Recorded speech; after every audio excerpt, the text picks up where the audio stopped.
18 safar mi ku ne ci réew mi xam na ni moom mi rekk di màggal Italie xam na France xam na Allemagne xam na lan moo di màggal waroon na kon tey ñi gonta kay xëy di dajaloo kay waxtaane màggal.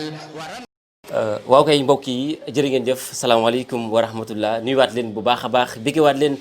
chaarewaat leen amaan mbégte bu baax a baax ñëwati ànd ak yéen ñi nga xam ne yéenay mbokk internet yi nga xam ne yéen a safoo di baaxoo di seetaan site bi nga xam ne rek moom moo di Khelcom matin l'officiel di leen sant bu baax a baax di leen gërëm ndax wax dëgg yàlla gis nañ ni ngeen bëggee site bi nga xam ne moom moo di Khelcom matin l'officiel wax naa ne liggéey rek ñu tax a jóg jaajëf ginnaaw loolu maa ngi nuyu sama caméraman Serigne Fallou Goss Dieng maa ngi koy jaar bu baax a baax tey nag damaa indi naanaan kii yaakaar naa ne kenn dootu ko présenté fii ndaxte wax dëgg yàlla day représenté lu bare ci gox bi nee naa domaine boo laal rek moom am na ci wàll ndax xam nañ ko daal yéen kenn du la ko présenté moom lay bàyyi mu nuyoo wax turam bu neppee na ngi dugg waxtaan bi xam naa tey nag da ngeen am waxtaan bu am solo ndax macha allah daal bëgg ma wax lépp moom laa leen bàyyi mu nuyoo bu ko defee ñu daal dugg ci waxtaan bi maa ngi lay ziar. maa ngi ziar ñëpp di nuyu ñëpp di leen ziar yéen waa Khelcom matin di nuyu sëñ Fallou di leen ziar yéen ñëpp. di leen dalal jàmm xañ na xat na sax ci yéen xat na tamit ci man waaye yéen moom day loo nga xam ne lu ngeen sàkku rek dinañ fexe daal nu mu amee yéen Mohamed daal ndax yéen ñu baax ngeen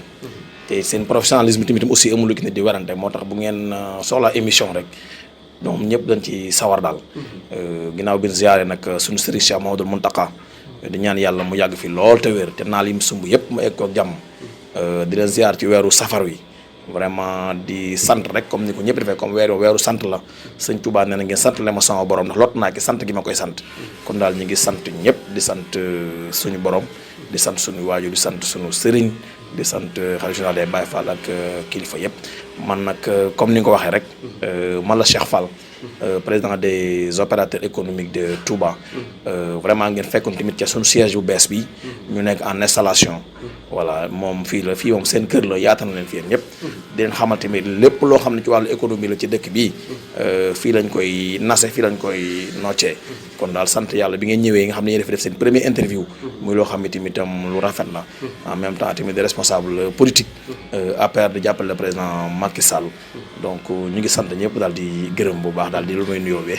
teel ma sama micro ma laaj la parce que dama laa loqati xam nga yow da ngaa nekk nit koo xam ne warootu nëbb da ngaa war a génn Sénégalais gis la parce que da ngay wax lu am solo am na ci ñu jot a jaar am na ay émissions yu ñu jot a def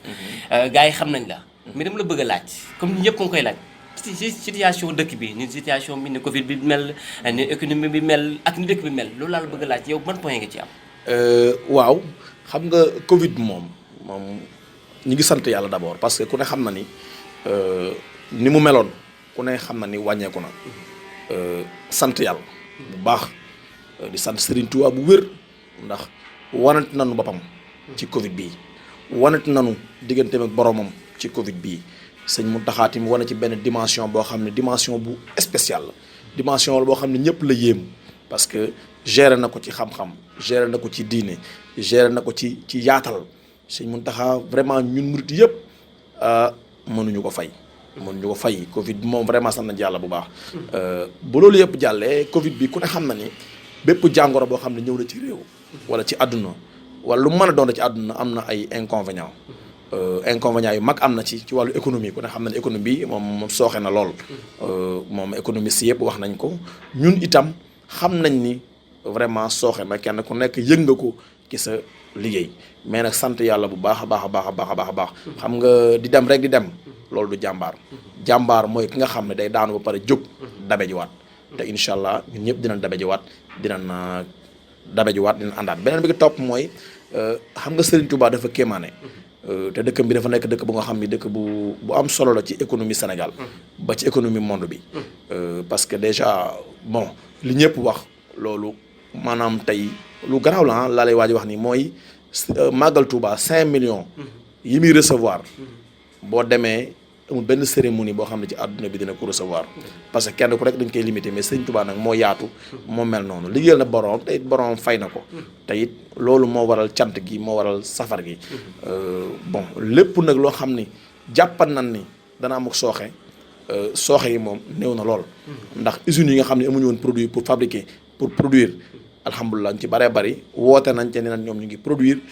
produit yi mi ngi ñëw li jëm ci wàllum fruit aussi ñu bëree bëri seen ay conteneurs amoon na blocage mais alhamdulilah débloqué wu nañ ko loolu daal moom mooy li nga xam ne moom bépp pèlerin boo xam ne daal di nga ñëw fii ci cant gi ci safar gi dara la sa xel te xam ne doo manqué courant doo manqué ndox te it doo manqué daal loo xam ne nu koy jëfandikoo ndax cant gi moom lépp lu ki dagan rek ñu ngi ci moom. waaw mais xam nga Cheikh Fall bu ñu waxee situation dëkk bi wax situation Covid danañ waxaale tamit lu jëm ci wàllu mbënn mi.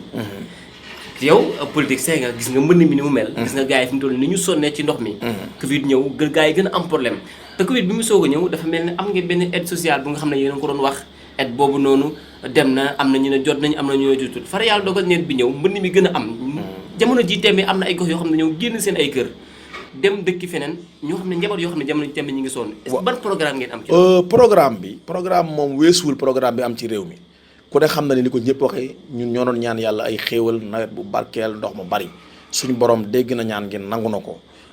xam nga fi mu toll nii boo seetloo Sénégal yëpp ñoo am jafe-jafe ndox inondation bi dafa metti loolu nangu na ko ñu ngi masawu ñëpp ñàkk seen bakkan tamit ñu ngi leen di vraiment di leen jaare di leen ziar seen ay mbokk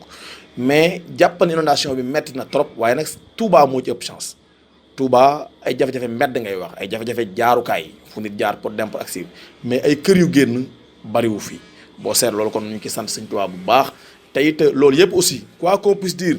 le président Macky Sall def na ci lu am solo ci biir mbënd mi fii ci Touba ku ne xam na ni boo xoolee zone yi gën a stratégique mu nekkoon ñaari étage ak fu ci mel ni mbaaru. waaw mais nag polémique am na foofu parce que nee nañ bu fekkee ne maanaam bu fekkee Touba la côté Touba dafa am benn mbir bu fi nekk maanaam benn kuréel gu nekk fii Touba. waaw kuréel gu ñoo yor wàllum ndox meeg. loolu tamit xam nga communication la boo xam ni du ma ko ànd ak ñoom dinaa la ci leeral tey lu bare boo seetloo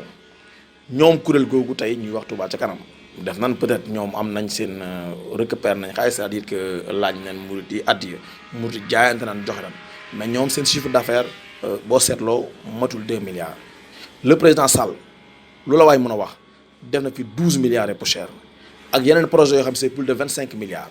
kon donc nañu nangu ni Touba ci kanam ay jàmbaar lan ñu ngi liggéeyal Serigne Touba mais tamit reconnaissance aussi dafa am solo dafa baax trop ci lu mën a nekk ku ne xam ne le président Sall góorgóorlu na lu mu mën a ci Touba te it xam nga 12 milliards d'assainissement boo seetloo bu fekkee yow fekkoon na la fi inondation yi yàgg yu seen Sidi Maxtaar nekkee am na ay canal yoo xam ne dana ko yoo xam ne oto sax mën a daw ci biir canal yooyu yaakaar naa ba keroog du ma àdduna tukki de mais dina yàgg lool biir Touba te it récupérer na lu bare ci ndox mi beneen bi ko topp bi mu dikkee xool ni bassin de rétention bi nekk Kër Ñang fees na am beneen boo xam ne mi nekk ginnaaw Daaru Rahman dafa am beneen boo xam ne mi ngi nekk Pofdy ca bi nekk Pofdy mën na recevoir ndoxu Touba bi yëpp li des nag mooy jël ay canaliser ko pour mu mën dugg ci réseau boobu mën a dem ci àll bi loolu moom des na ca mi ngi ci c'est-à-dire que projet moo mel noonu projet à long terme la parce que boo seetloo avantage c'est la première fois ñu gis ay tuyaux yoo xam ne day jóge ci fosse septique yi c'est-à-dire eaux usées yi eaux usées yi c'est la première fois ñu am réseau eaux usées boo xam ne mi ngi Touba ci loolu grâce à président Macky Sall ñu gis ONAS tamit def ci liggéey boo xam ne liggéey bu rëy la liggéey bu rafet la de passage ñu ngi nuy le directeur Lassana un directeur compétent directeur boo xam ne vraiment directeur bu bëgg Touba la te it lépp lu mu mën a wax moom mooy Touba moom mi ngi ciy jàpp ci li mu ci war a jàpp yëpp acteur ko xam ne war nañ ko nangul muy koo xam ne boo tooy moom di waxtaan da ngay xam ne moom yéeneem yëpp mooy ndox bañ a tee taa fenn yéeneem yëpp mooy fosse septique yëpp branché wu ñu mën koo yóbbu fépp loolu moom nañ ko reconnaître. kon man xam naa waxuma ko gars yi ñoo koy wax est-ce que nekkul da ngaa bëgg a jàppal tànk Macky Sall pour li nga nekk ci Macky Sall parce que xam nga gars yu bëri dañuy wax ne Macky Sall dafa xaw a téye loxoom ci Touba ndax am na ay élections yu ci doon jaar. Touba xaw a am nu mu demee. ba léegi dafa mel ne gars yi jàppal nañ loolu. xam nga président Sall comme ni ko sëñ Mountakha waxee ñu bari dañuy def ay préjugement ci moom loolu yaatu naa ba suñu kilifa yi mais nit lu mu def. lu ni fàng kenn ko jeex ku ne xam na le président Macky Sall def na liggéey boo xam ne liggéey bu mucc ayib la ci dëkk bi def na ko ci assainissement tey it naa la xamale na depuis Touba nekkee Touba ba léegi ci président Macky Sall lañ mës a déggee monsieur le ministre si président Macky Sall lañ ko mës a déggee donc loolu lu mat a bàyyi xel la benn mi nga xam ne moo ko topp boo seetloo li mu def ci wàllum yoon Touba lu am solo la boo seetloo courant bi ren ni mu demee nii gëñ na ko demee am na extension yu mag a mag yoo xam def na ko lim doolaat ci ay poste courant ci biir dëkk bi kenn xamul lu mu toll de passage ñuy remercier le ministre bu baax a baax ndax gis nañ jàppandal gi le DG de la Sénélec aussi gis nañ jàppandal gi donc ñoom ñëpp seen engagement ak seen détermination ci biir dëkk bi gis nañ ko ci lépp boo seetloo li ñuy véhiculer mooy la politique du président Macky Sall kon donc def na fi lu am solo ci dëkk bi il faut ñu am rek de reconnaissance yooyu teyit man rien que pour sëñ Mountakha li mu sant sëñ Macky Sall rek sant ko ci da ko sant ci loo xam ne da koo def da ko sant ci loo xam ne da ko wax ku ci xam ne sëñ Mountakha mooy Serigne Touba président Macky Sall jàppale na ma ba ñëpp xam ne jàppale na ma ca maa ngi seedeel ak cant ci moom loolu vraiment lu ko ëpp solo amul tey def na fi daal dëkk bi loo xam ne am solo la nag mais nag ñu ngi laaj ak ndolleen parce que tamit ñun non soxla nañ ko ñaari fànn soxla nañ ko ci dëkk bi bar na yoo xam ne am nay manquement yoo xam ne am na fi ñu ngi ko ciy soññi pour mu baral loxoom ci loolu moom dañ ko ciy sàkku bu wér parce que Touba dafa rëy. parce que Touba ci Sénégal la bokk. non Touba ci Macky Sall moo jiite Sénégal waaye moo jiite Touba. non non d'accord bu fekkee dafa bëgg xaw a beddi Touba. non baatu du beddi sax mais dafa mel dafa xaw a téye loxoom tuuti. parce non que gars yi nekk bi Touba ñoo koy wax. non xam nga président Macky Sall nit la ko nga xam ni nit ñi xam nga nit boo xam da ngay taxaw mu la Macky Sall ba dem ba defan Touba marbre man maa ko dul votel parce que du ma votel Benno Bokk Yaakaar kooku beneen affaire la beneen rancune boo xam ne yore nañ ko parce que bu fàtte ni Macky Sall aussi li mu def ñu baree bar defuñu ko Touba. non d'accord non parti bi doy na waar loolu moom dama ci apprécier bu baax dama la xamante la président Macky Sall li nga xam ne ñun sonnal nañ ko ñun ci biir parti bi bu dee ci wàllum politique ñun personnellement ñi ànd ak moom biir Benno Bokk Yaakaar ànd ak moom biir APR ànd ak moom fondé parti bi li mu warloo ñun defu ko. ça je le dis yow topp Macky Sall pour poste. non topp Macky Sall pour poste mais xam nga ñun dañ ko liggéeyal parce que damay faral di wax ni 2012 képp ku soxla woon xaalis ci président Ablaye Wade ngay àndal. parce que yoroon na ko mën na koo joxe tayit yëwanoon na ci benn façon yëwoon boo xam ni doy na waar bon ñu ci bëree bëri. dañu doon gis di la woo nañ dem ci Ablaye Wade nangam ak nangam nag képp ku yoroon sa ngor tey sa éthique ànd ak le président Macky Sall c'est parce que da ngaa bëgg Macky Sall Macky Sall ma chance boo xam ni moom la ko yàlla may boo xam ni tamit dañ ko koy nangul mooy ñu baax ñi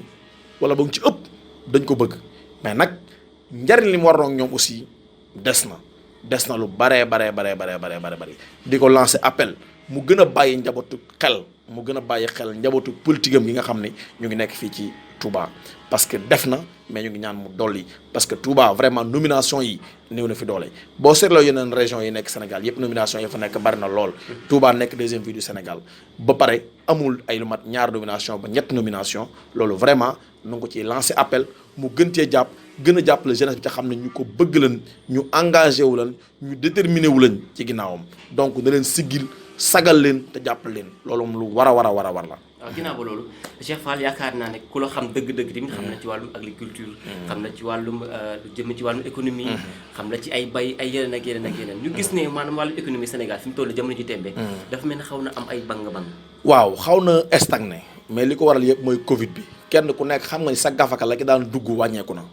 milliardaire bi gafakaam wàññeeku na ki nga xam ni ay millionnaire la gafakaam wàññeeku na ba ki yor ay 100 000 gafakaam wàññeeku na ba ci ki doon dërëm di jaay coof sax gafakaam wàññeeku na chiffre d'affaires yëpp daal ñoo baissé wu chiffre d'affaires moom saa bu baissé woo rek dana impliqué wu ci problème mu xaalisu économie réew ndax réew fi noonu ni cooli liy bëri kenn ku nekk rek yaa ngi ci menuisier bi mi ngi ci éleveur bi mi ngi ci agriculteur mi ngi ci képp ku nekk rek secteur yëpp moo am solo ci biir réew mi bon mais nag gis nga président Sall génn na fi jamono yee dem benn sortie visite économique tour de terrain vraiment ñu ngi ko ci remercier di ko ci encourager waaye nag foofu tamit la ma waxoon nawet bi tàmbali laay waxaat ministre de l'agriculture bii mu amee nii vraiment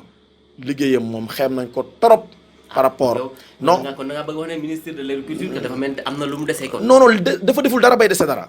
ministre de l'agriculture man bu ma yoroon day décret bi nga xam ne moo koy folli du fanaan ministère ba. yaa ko wax maa ko non maa ko wax ci et puis je prends mes responsabilités j'insiste je persiste et je signe. que ministre man ni ma la xamee du la waaye ni ma la xamee dafa mel ne am nga capacité doxal loolu. waaw non am naa cap donc loolu kenn warante wu ko mais au moins bu ma mun doxaloon mën naa xelal ka koy doxal wala bokk ci ña koy doxal parce que mbay moom weesuwul tey nit ki débroussaillement mooy ruuj nit ki baykat bi su ruujee ba pare di xaar nawet lu mu soxla ay machine lu mu soxla aw jiwu lu mu soxla engrais lu mu soxla ko encadré c'est tout simple amul ñetteel baykat yi sonn nañ parce que ren dañoo jàppan ni mooy nekk année phare bi te président Macky Sall nee na yokk na ci 20 milliards 40 milliards la ko jëlee yóbbu ko 60 milliards pour intrants yi ak comment dirais-je jiwu bi mais sincèrement def nañ ay visites yu bari ci àll bi mais gisuñu loolu ñun gisuñu loolu nous sommes de l'APR ah mooy suñu président mooy suñu njiit mais gisuñu loolu parce que gis nañ ni baykat yi gisuñu jiwu bi ñu ci ëpp gisuñu engrais bi ñu ci bëgg gisuñu encadrement ci bëgg te man dama jàppoon ni waxoon naa ni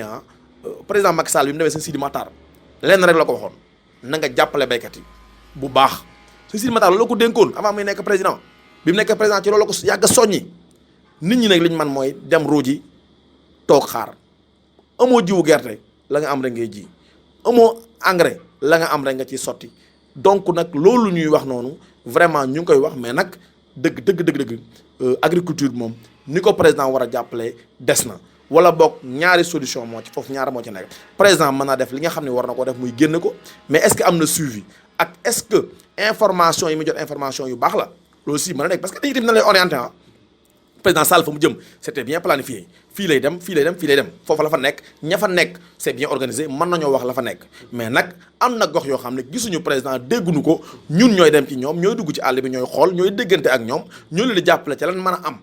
di leen booleeg ay sociétés yoo xam ne ñi ngi fi di leen boole ak tamit ay ONG yoo xam ne ñi ngi fi di leen jàppale di boole ay coopération yoo xam ne aussi ñi ngi leen jàppale bu baax parce que coopération allemande rek déjà am na yu bare bare yoo xam ne def na ko ci mbir moomu ñu ngi ñu sant leen ci gërëm am nañ ay partenaire bu baax a baax ñu ngi jàppale béykat mais daal ñi ngi talaat loxo état bi di talal loxo ministre bi mais franchement depuis Sénégal amee indépendance ba léegi ministre de l'agriculture bu gën a incompétent kii fi nekk moom mosuñu ko gis. waaw mais président xam nga gars yi dañuy faral di wax naan gars yi bu ñu soxlaa maanaam bu ñu soxlaa poste. waaw mën nañ la dañ lay xeexal. ñëw na la waa jox ma sa kàddu man maa lay xeexal mais dafa mel ne bu ñu leen falee dañ mel dañuy fàtte. parce que yow yaa ngi sànni xeer ministre de l'agriculture. est-ce que tamit tey jii bu ñu jëloon kenn teg fi est-ce que tamit dugg na raw ko. non je ne pense pas parce que damay profiter de l'occasion nit da ngay am jom bu la waxee dara da ngay bàyyi xel li la wax il faut nit mooy président moo xam ministre da ngay déglu sa askan mooy mënoo dem fépp mais da ngay jël sa nopp nga teg ko ci askan bi président Macky Sall la nga ko wax mu jël noppam teg ko ci askan bi ministre bi la nga ko wax mu jël noppam teg ko ci askan bi xam ne askan bi sonn nañ li ma bëgg wax foofu mooy par exemple tey xam nga un ministre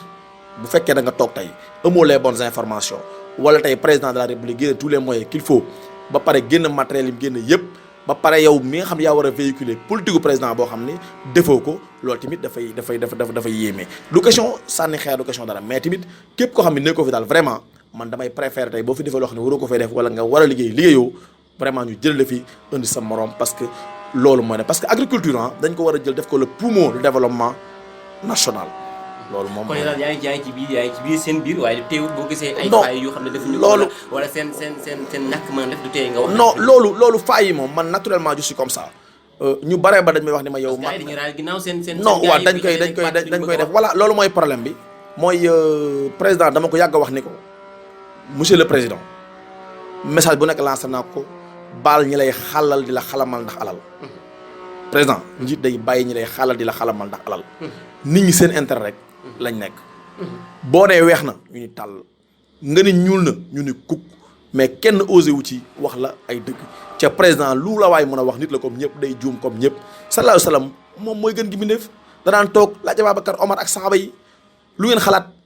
ndax lii yàlla moo ko wax bu dee aaye wala lu yàlla bu dee aaye alxuraan ñu ni amuñu ci xalaat ndax yàlla moo ko wax waaye bu dee yaa ko xalaat ñu ne nañ ci waxtaan mais président Sall timitam loolu moom défaume la na gën a xool bu baax a baax entourage am gën a xool parti wam gën a dooleel parti wam c'est très important gën a dooleel parti wam parce que gars yi ñi ànd ak moom noonu bari na ñoo xam ni ñu ngi seen ay tànk pour dem seen yoon ñu nekk seen yoon pour préparer seen yoon nekkuñu ci yow bëgguñu laa jàppale parewuñ pour jàppale la te gis nga je profite de l'occasion pour lui dire que deuxième mandat bi muy wax man xawma bi mu tàmbalee nii moom lay wax deuxième mandat moom lay wax premier mandat xawma waaw yow ñëw nga ci sax coowal troisième mandat. waaw du nga ci premier mandat deuxième mandat troisième mandat. coow loolu bëri na yaakaar naa bu si xel ko matin. te dàq na ci ñu bari te dàq na waaw. gars yi nag mu cee wax nag. non dàq na ci ñu bari. gars yi nag mu cee wax mer nañ ci ñu bari. dàq nañ ci ñu bari mer nañ ci ñu bari mais li am solo du loolu dafa gis nga troisième mandat fii ci Sénégal dadul éthique du ngor du moral amul lenn loo nga xam ne mën naa tax ba troisième mandat légal. non je le dis non dama koy wax non. Cheikh Fall moom moo engagé responsabilité dégg nga ñu ne ko dégg mu waxal foofu ak kon yaakaar naa ne. non damay gën a leeral sax damay gën a leeral li ma wax sax nii dama ni le président de la République, le président Macky Sall, le président Benno Bokk Yaakaar dama ni lu mu tuddee premier mandat mooy bee la ko tuddee mooy premier mandat bi bii mu nekk mooy deuxième mandat bi wala boog bii mu nekk mooy premier mandat bi mooy deuxième mandat loolu amul solo. li am solo mooy dafa wax lu leer kenn mënu def ñaari mandat yu tegaloo. loolu dafa leer. dama ni bari na ñoo nga xam ne moom mi ngi jàpp ni pare nañ ko ànd ak moom ci loolu. bu ko defee dina ko rëccu dina am sénégalais yi dinañ jàkkaarloo ak moom man moom personnellement je serai son adversaire en 2024 su Macky Sall postulé par candidature waaw je prends mes responsabilités. yow daal yaa jël responsable yooyu. dafa mel ne bu yàggu dégg na ngay wax ci benn ministre de l'élevage yaakaar naa nga xaw a sànni ay xeer. waaw non dafa mel ni ak jubóo am na seen biir. non am na suñu biir parce que man du ma la nëbbu. ñoom ñëpp cadre parti bi man sama ay xarit lañu. que ñu gisante.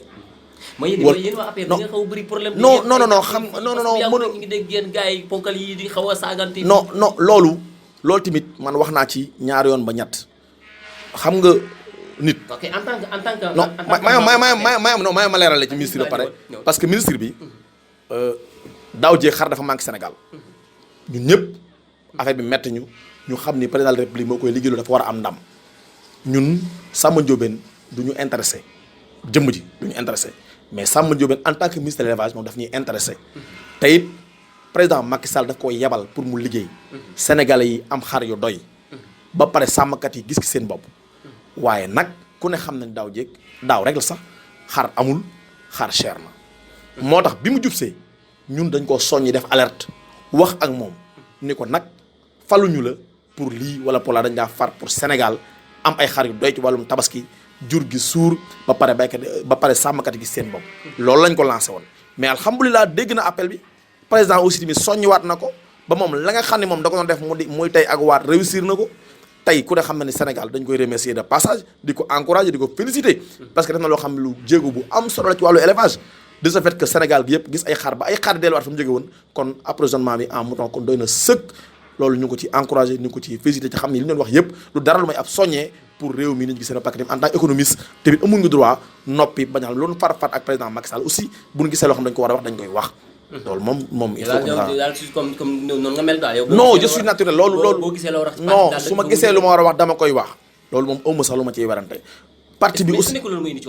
non man xam nga ñu ci bëri dañ may woo ñenn ñi dañ lay woo pour yedd la ñenn ñi dañ lay woo war a wax nangam parce que sa position nangam mais lu ma waay mën a wax damay wax lenn loo xam ne benn tontu laa ci am Sénégal ci moom moo ma gënal Macky Sall Sénégal moo ma gënal Benno Bokk Yaakaar Sénégal moo ma gënal APR loolu moom je le dis haut et fort ndax Macky Sall day dem par exemple Abdoulaye Wade dem na Léopold Sédar Senghor dem na Abdou Diouf dem na Macky Sall bu fi la def 1000 ans aussi day dem te Sénégal moom ñoo ko bokk te ñoo fiy des donc man moom du ma ànd ak kenn taal am réew du ma ànd ak kenn xeex askan du ma ànd kenn di yàq am réew loolu moom na leer parce que mënuñu taxaw ñun ñëpp ni Abdoulaye Wade troisième mandat bi moom le président Macky Sall toog nañ bokk ay saal ba tàyyi mu wax ci lu mel noonu troisième mandat président Macky Sall président Abdoulaye Wade kon donc moom ci moom bu waxee ñu gëm ko ànd ak moom élection ñëw ñu ànd ak moom jàppale ko fal ko bu ñu demee ba mu def benn mandat defaat deuxième mandat troisième mandat moom saa bu ko songee la mu doon wax saal ba dégg nañ ko xam nañ ko ca jàpp nañ ko ca xam nañ ko xeexe te jamono yooyu ca it bul fàtte ànd na nag moom xeex mu falu nag fàtte ñu bul fàtte loolu tamit dama ko wax mu leer dañoo ànd ak moom xeex mu falu ba pare fàtte ñu defal ko loo xam ne fayuñu ko te jamono yooyu moyens yéen yoroon pour xeex la ko ba mu nekk président de la république moyens yu ko ëpp fuuf pour xeex ko mu wàcc nguur gi mi ngi fi loolu moom je le dis haut et fort maanaam lan ànd nag moom di xeex moyens yéen yoroon ba daana lay wàdd moyens yu gën a am doole fuuf moo ngi fi pour demee troisième mandat ñu jàmmal la moom xeex ko mu wàcc nguur gi ça moom je le dis mu mel ne kon yaakaar naa point yi nga xam ne leeral nga ko suñu mbokk internet yi gis nañ ko. waaw wax nga ci troisième mandat wax ko ci lu bëree bëri. bon naa la wax leen nag troisième mandat nag dégg naa ku ci wax. non boo noppee di nga def message ku ci wax ñu dàq la ku ci wax ñu dàq la. loolu dégg naa man yoruma luñ may dàqee man. waaw yow moom yoruma lu may dàqee beneen bi nga xam ne mooy topp aussi tamit xam nga dama koy faral di wax souvent. concernant la première dame aussi. Marème Faye Sall kooku mënuma jeexal émission bi te waxuma ci. ci ñaari fànn ba ñett. xam nga sénégalais yi dañuy jaawale président de la république ak palais de la république palais de la république mooy président Macky Sall dëkk ak njabootam présidence mooy institution bi nga xam ni fa la war di xëy di fa gont di wàcc di ñibbi loolu mooy réew mi mais dañu gis ni la première dame depuis indépendance ba léegi première dame yi mos a jaar yëpp mooy première dame bi gën a impliqué wu ci système gouvernement bi influence bu mag a mag la ci am te loolu xam nañ ko ci duñ bàyyi loolu mu jàll Sénégal du nangu kenn di ko fawee am na fondation bu mu yor mi fondation Servir le Sénégal d'accord ma tur bi baaxul tur bi baax na je veux dire que tur bi baax na mais ni muy doxalee baaxul Servir le Sénégal amul au contraire servir ses amis la tudd loolu non non non il sert non non non dafay servir boppam ak famem ba pare de servir ay xaritam parce que ñun loolu nag mën nañ ko may mu def ko fu ko neex amul problème mais fii ñun dañ fi dëkk ba pare xam dëkk pare maîtriser ko am ay way ñàkk yoo xam ne dañ fi nekk am ay way néew doole yoo xam ne dañ fi nekk ñu jële alal fu nekk ci àdduna bi partenaire di ñëw coopération yi di ñëw di leen dimbali duñu nangu mu ñëw indi alal ci biir dëkk bii def fondation Servir le Sénégal ñëw màggal jox alalam yooyu ña ko neex ak na mu ko neexee bàyyi ñu ko mérito jot nu ci dërëm loolu lañ wax ni d'accord uñ ci tey d'accord uñ ci la li nga jëlul ci mbir yi moo tax non non non man soxluwuma parce que damay joxe am naa moyens sama moyens yoo xam ni même bu ma amul moyens j'ai des partenaires yoo xam ni ñu ngi may jàppale duma la nëbbu nii may waxee yow nii ay oto yu jàppandal ci wàllu mbiru ndimbal mi ngi taxaw jëm ci askan bi ke dina leen ko jox mat sëkk dina leen ko médiatiser ñëpp jël ko nangam loolu amul problème beneen bi ki topp pare nañ pour police gendarmerie sapeur service d'hygiène ak institutions yi nekk dëkk bi yëpp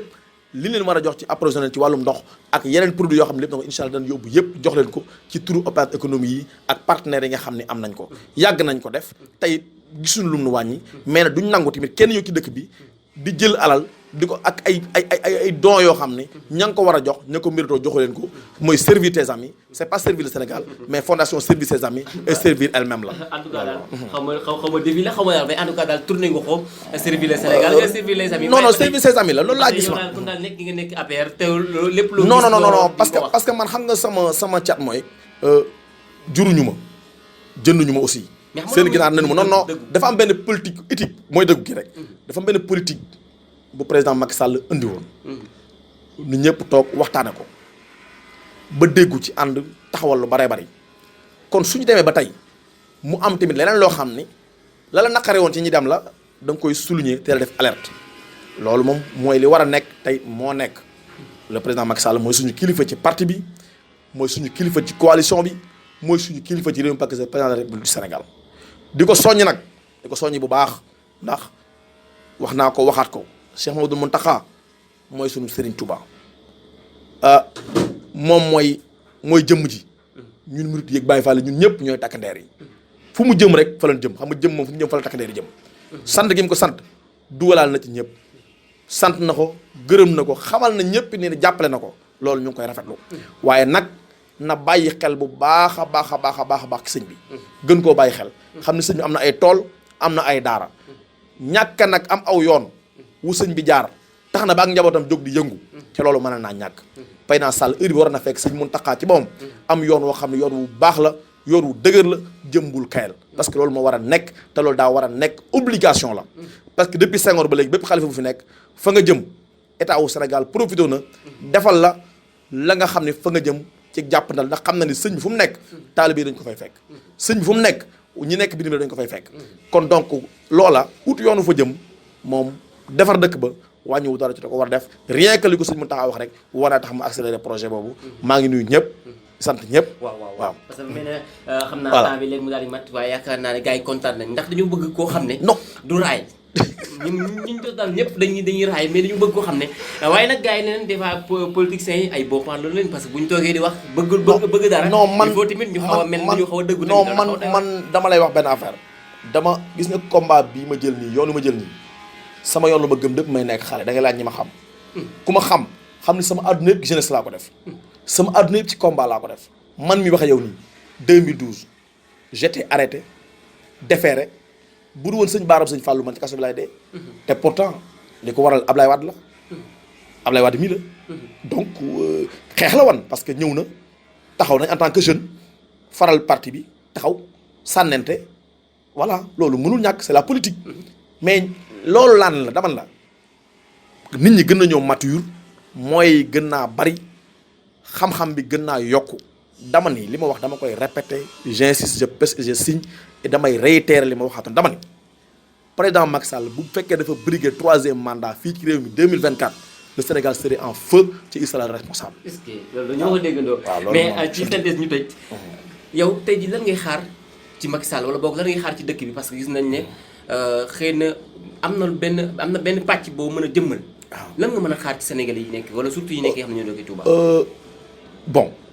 question bi dafa xaw a jaxasoo tuuti ci man. pour yow parce que xam nga nit ku nekk bëgg na ku baax. ku ko dimbali. te am na benn côté boo nekk dafa yëngu.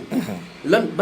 ban poste nga yaakaar ne boo ko occupé woon ci gouvernement bi. di nga suqali man du ma laaj poste mais dama xam ni rek li may laaj mooy Touba ci boppam amul géej amul ay entreprise li gën a garaaw mooy amul sax ay financement on peut dire parce que DER bii ñuy wax nii kooku tamit président war na ko audit fàtte woon naa ko DER bi président war na ko audit parce que waaw war na ko audit parce que Amadou Sarr je pense na la tudd ministre bi yor délégation par rapide DER président war na ko audit parce que boo seetloo ko sud bi ak nord bi mi ngi def ay jéego yu am solo mais centre pays bi def fi dara il n'a rien fait projet yi gars yi déposé ay projet individuels yi gisuma ci benn boo xam ne dafa génn def naa ko sorti def rek sorti wax ci waxaat ci moo tax man la président Macky Sall moom ci moom il n'a pas les bonnes informations ce service de renseignement war nga leen a xoolaat bu baax a baax xam ne askan bi sonn nañ am na ñoo xam ne mënuñoo am beneen bi topp mooy financement yooyu dañ ci amal yaakaar jàpp ne su ñëwee dina gën a amal yor dund sénégalais yi nga wax ko ba ñëpp dégg ko nga teg ko suuf nag ba ñëpp fàtte ko te loolu mën naa ñàkk il faut que ñu xool xam ne sénégalais yi ndax leen dafa weesu sénégalais léegi ñëpp a mature président Macky Sall dañ ko fal pour mu jàppale sénégalais yi seen ay souffrance seen dund gën a amélioré loolu mooy problème mais DER bi moom vraiment Pa Amadou Sarr moom waroon nañu xool ay mbiram bu baax a baax ba xam ni nag vraiment lii moom amul benn réussite boo xam ni am na ci financement yooyu noonu amul benn transparence boo xam ne am na ci financement yooyu noonu donc nag la ñuy def mu di ay rapport on seen mbir bopp la mais daal man en tant que président des opérateurs économiques de Touba encadré ñoo xam ne plus de 850 personnes këyit yaa ngi fii ci ginnaaw loolu maa ni la financement individuel yi benn financement duggul Touba voilà man boog bala bu duggee gisuma ko wala ñëwul ci ñi nga xam ne ñoom laa encadré ñoom parce que ñu ngi koy réport nañ ko wax nañ ko tayit dinañ ci wax après dinañ gën a yaatal yu bare ñu ngeen di sant nag vraiment yéen waa Khelcom matin da ngeen a seen liggéey seen professionnalisme moom kenn du ko warante donc ñu ngeen di remercier di leen encourager di leen fay xam ne yoon bi ngeen jël na parce que man moom li ma gën a nekk journaliste boo xam ne doo parparloo jub gaa ngi fi dëgg gaa ngi fi disponibilité baa ngi fi tey it information yi dañ koy joxe informé juste et vrai loolu moo ci am solo parce que les faits sont sacrés mais les commentaires sont libres yéen nag li ngeen def vraiment c'est sacré am ngeen professionnalisme bi am ngeen xam-xam bi ngeen di sant bu baax di leen gërëm bu baax bonne continuation yaa defal tawfeex ngeen jóg ba bokk ci site yeeg am télé am rajo yi gën a màgg Sénégal wala ci Afrique sax mën na nekk parce que yàlla rek moo koy joxe te kenn ku nekk fi nga tàmbalee xam nañ ko ba nga egg fi nga egg yal nañu yàlla sant yàlla defal lépp ak seen tubaab jërëjëf waaw kay ñu amoon ki nga xam ne moom moo di président Fall Cheikh Fall mu nekk nag koo xam ne yaakaar naa ni ma ko waxee émission yi ngeen mas a seetaan ci site bii di Khelcom matin mos leen ko am parce que nee naa dafa active boo déggee na muy waxee xam ne wax dëgg yàlla ku bëgg réew mi la waaye tamit ci parti bi mu nekkee muy agriculture mi ngi def lu am solo lii dafa am solo trop xam naa tey moom gan gi ngeen am mos leen ko am ci seen benn émission mi ngi noonu di leen jaajëfal tey nag ñoo ñëwoon fekk si ko fii nga xam ne rek moo di ci siège bu bees siège bu bees bi ngir def ak moom interview waaye nag di ko sant di ko gërëm bu baax a baax moom tamit wax dëgg yàlla bi ñu ko owee rek dafa daal di bàyyi lépp lu mu def daf daal ñuy recevoir wax dëgg yàlla waxtaan ak ñun leeral lu baree bari ci wàllum troisième mandat dégg ngeen li mu wax ci wàllum agriculture dégg ngeen li mu wax ci wàllum dëkk bi tamit yoon yeeg nu mu demeek mbënd meek même bi ci aide sociale bi sax wax na ci lépp nag nekk lu am solo yaakaar naa ne askan bi soxla nañ ko wax dëgg yàlla daal ñi ngi koy sant bu baax a baax di ko gërëm waaye tamit di sant ki nga xam ne rek moom moo di Fallou Glass Dieng waaye di sant ñëpp rek di leen gërëm bu baax a baax bi beneen yoon ci beneen numéro bi nga xam ne rek moo di dalal sa gan incha allah rabbi jërë ngeen jëf 18 safar mi ku ne ci réew mi xam na ni moom mi rekk di màggal Italie xam na France xam na Allemagne xam na lan moo di màggal waroon na kon tey ñuy gonta kay xëy di dajaloo kay waxtaane màggal